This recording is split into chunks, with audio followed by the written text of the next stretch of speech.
Hi, I'm Colin, and today just thinking about how the airline industry could learn from Uber. How would you Uberify the airline industry?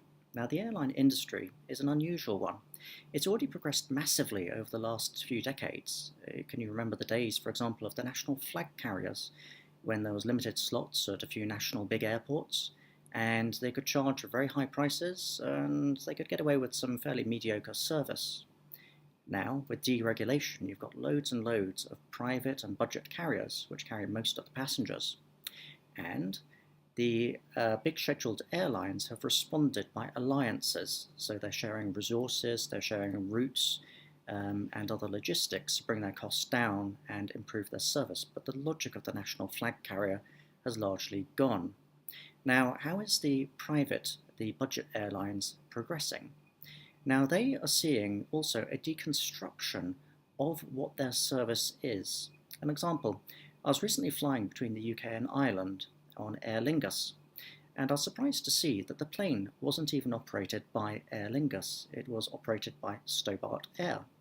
Now, if the airline isn't even running aircraft anymore, what is it doing? Now, this industry is also unusual in that it has IATA. So with so many planes flying around all the time, all the way around the world, so many different countries, different combinations with different airports, the rules have to be absolutely standardized for it all to work, primarily for safety reasons, actually. So you have IATA, and they have absolutely global IT systems. Everyone, all the airlines, all the airports have absolutely standardized ways they're working with each other. Now, this allows the industry to have massive amounts of conformity, and this allows the industry also to progress quite a bit. So with the industry so standardized, using the same computer systems, there's a lot more flexibility possible in it. Now, what problems do the budget airlines typically have? If, for example, they have a late incoming flight from bad weather, for example, or technical problem, they are trying to use their aircraft to their maximum amount. The aircraft industry is basically utilization of capital assets. Planes are expensive, and the longer you keep them in the air, the better your profitability is. So you're already running as efficiently as you can, and you don't really have any spare capacity. So as soon as something goes wrong, you have a chain effect of delayed flights. Now, what would be the advantage, for example, if the airline next to you at the airport had a plane that was available? Now, planes just don't sit around at airports because parking fees are expensive. But if the budget airlines and the private airlines were to combine resources in a similar way of airline alliances, then they could have a whole chain of different flights being repositioned, and the delayed passengers or stranded passengers could be carried on another airline. Now, there is already a system where airlines can, it's called wet lease, aircraft from one another.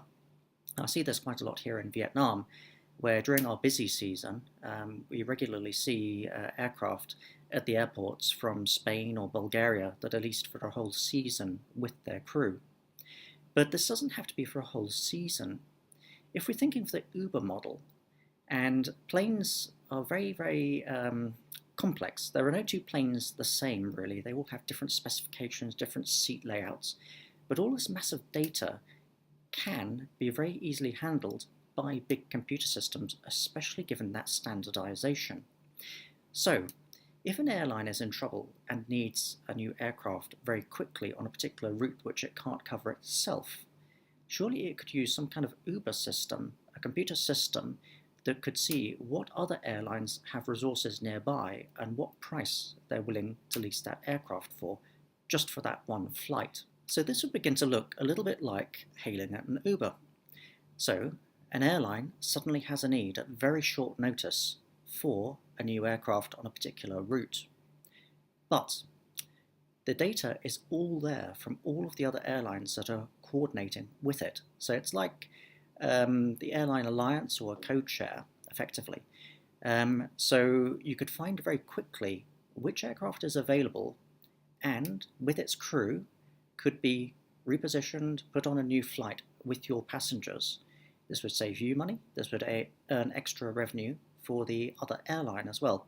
So it worked well for everybody. Now, how could this go even further? Imagine when you're searching for a flight online, you're saying you want to travel from A to B on a particular date, and you're looking at the prices, and it's seeing which airlines are already lined up on this. Now, the airlines are trying to predict how many passengers are going where on what days, and trying to have as many aircraft available as possible for that, so that they get their utilization correct. What about if you're really using an Uber model? So, the passengers could flag an interest in flying from A to B on a certain date. The airlines, with newfound flexibility of being able to much more easily put their aircraft in the right places at the right time, or use somebody else's for that matter, then could, if they see enough passengers, put on an extra flight at short notice. Now, this would be complex in terms of getting flight slots and permissions, especially on busy airports. But again, this is all highly computerized. There is an element of flexibility, especially if you're looking at some of the, let's say, tourist airports, which do have some excess capacity. So this would be workable. So how could this be made to work? What it would need is a private company to come along, software-based, and be offering that service to airlines. So the airlines would submit all of their aircraft data and specifications and their existing routes. They would keep live the information from a system, which they do exist at the moment, about what they're planning to be positioning their aircraft. If all of them are sharing and pooling this information, then you could see quite easily when one airline has a problem, how they could use capacity from other airlines, and even when there's a chain effect, this could all be managed through that system as well. And probably within that, you'd start getting some airlines that are just specializing in servicing that market. So they would have positioned certain aircraft, which would be on standby availability. At a big airport, you would be in demand on a fairly regular basis. Of course, all of this is driven by money. So to reposition an aircraft on a ferry flight, so fly it empty from one airport to another, does cost an awful lot in fuel. A plane just taking off can burn through tons and tons of fuel and thousands of dollars in the process. So also the airport fees, if you're moving between airports, make that quite expensive. But the whole thing could be calculated as the economically most viable one.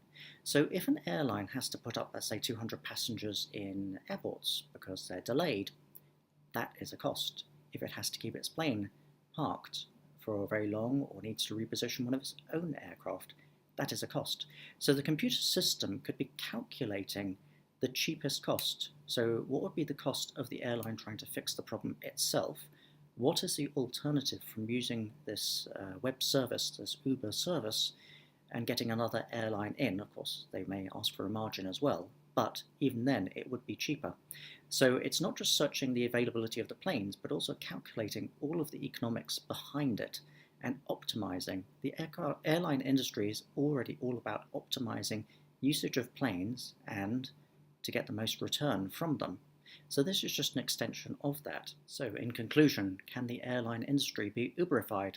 It most certainly can. It's already moving very solidly in that direction. So what I've just described is already kind of happening in its own way. I'm just looking a little bit further to the logical conclusion of where this would go. And you can see it happening. I'm pretty sure this will happen, and the software company that gets there first to provide that kind of Uber service for aircraft is going to be very, very successful.